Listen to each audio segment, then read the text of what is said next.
And we were challenged that we talk the walk more than we walk the talk. And so my question to you, sir, is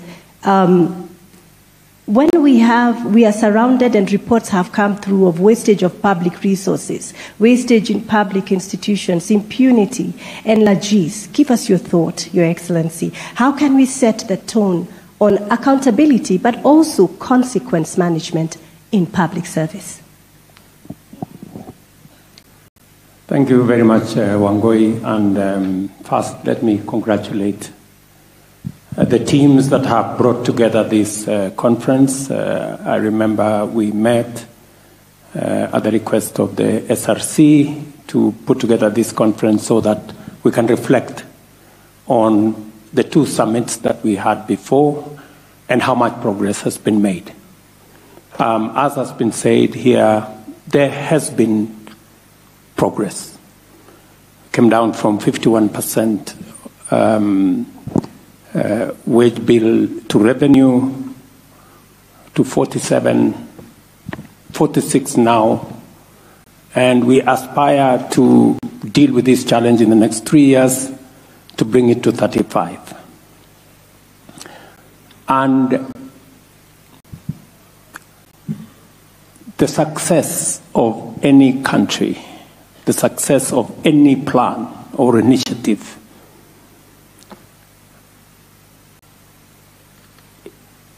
will stand or fall on leadership. I don't think any one of us need to be persuaded as to whether it is the right thing to do. The questions answered. Is it the correct thing to get our wage bill to 35% as a percentage of revenue? Yes, it's the right thing.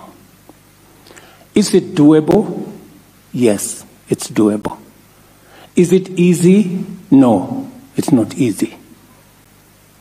Right?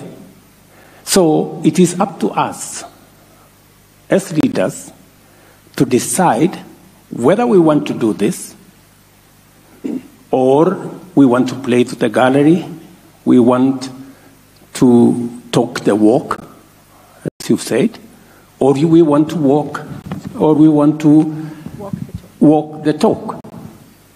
That's the decision we must make. And it boils down to the fact that decisions to be made are not easy. They're not comfortable. They're not popular. And it is the reason why I insist that those of us who are leaders, who have the privilege to be leaders, must understand our calling. We have been elected, all of us seated here, and occupying leadership position, appointed, nominated, employed as leaders. And we have been given responsibility to do the right thing, to make the right decisions, even if they are not popular. And the challenge we've had as a country is that we all know what is right. We have all documented studies, programs, resolutions.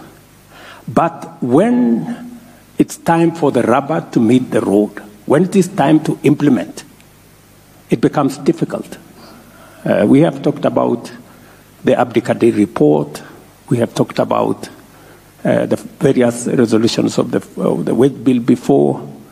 But we must get to the point where those of us who are privileged to be leaders must be ready to lead, to serve, to make a difference, and not necessarily to be popular.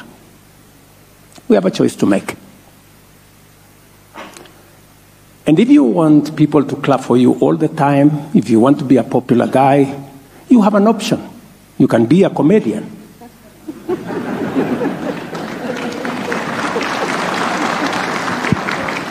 It's also a very well-paying job. And it boils down to some of the, let me give you two examples. You have a whole cabinet minister. We are having a conversation about drug abuse, alcoholism. And you have leaders who are saying, no, you shouldn't be closing bars. You are mistreating people. Really? Okay. Because what are we chasing? Popularity. Okay. The other day, we have a doctor's challenge. We can hardly pay because we've said, there are real issues we want to deal with. You have leaders who it is in their place, including governors, saying we support the doctor's strike. Really? If you support the doctor's strike, pay the money they are asking for. So we must stop chasing what is popular. We must go after what is right. And so,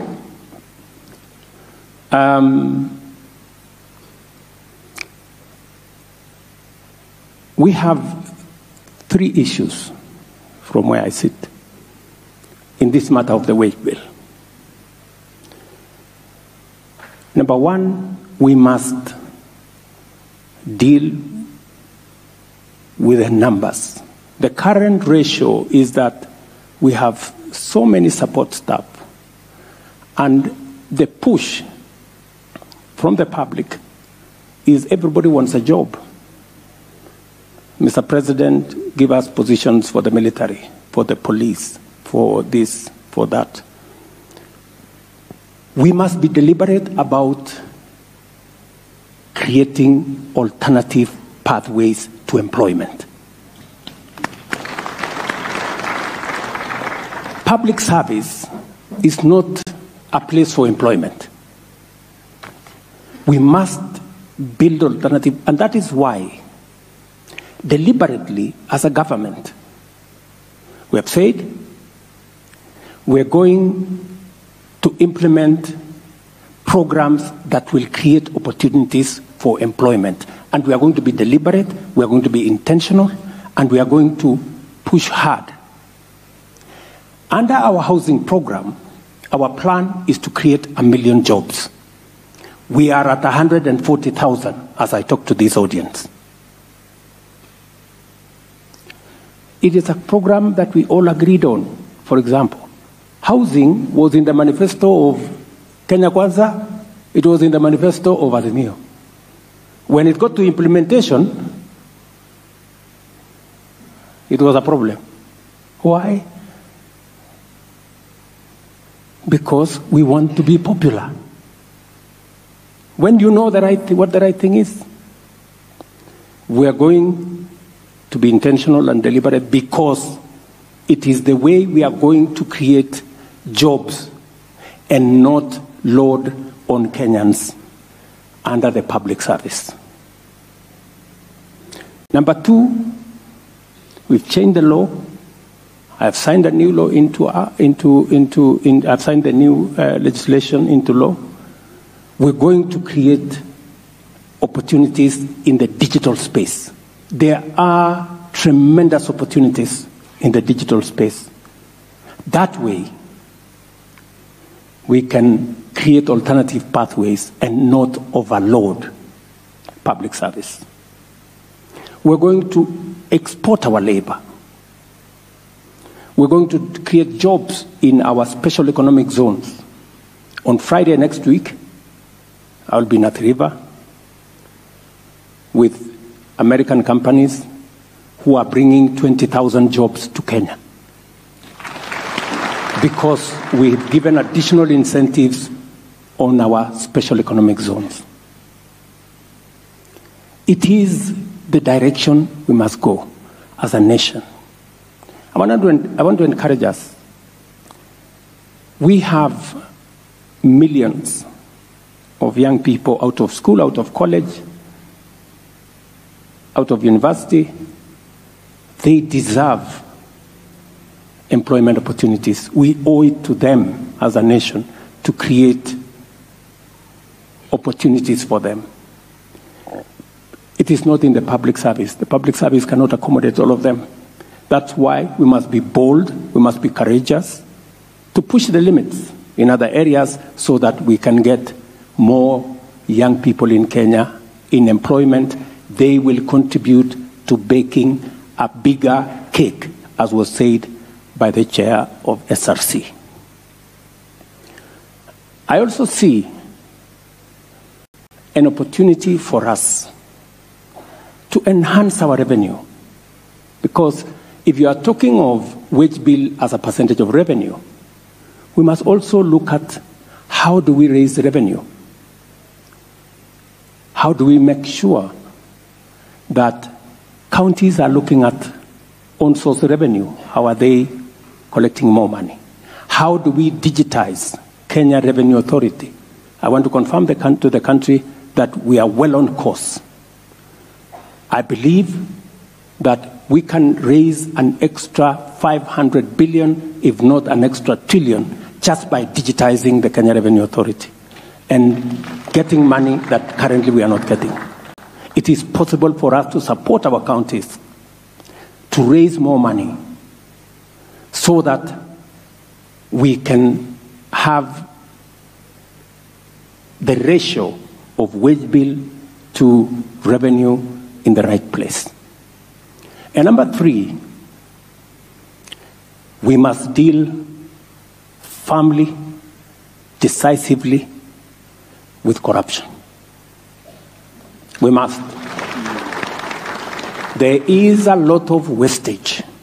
We must. There is wastage, there is pilferage, there is outright theft in the public space, and with a lot of impunity.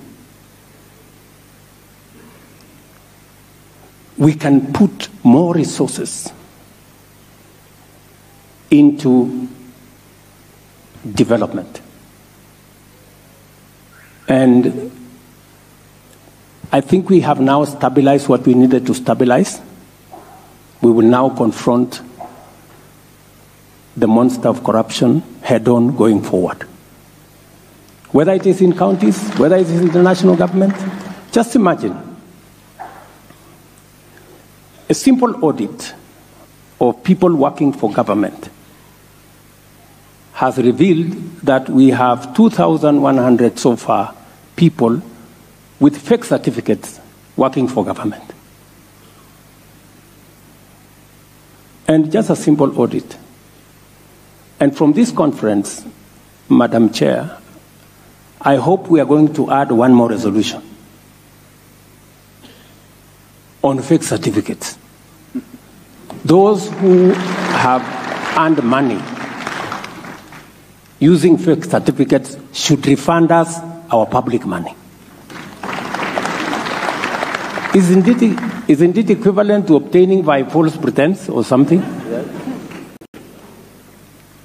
You know?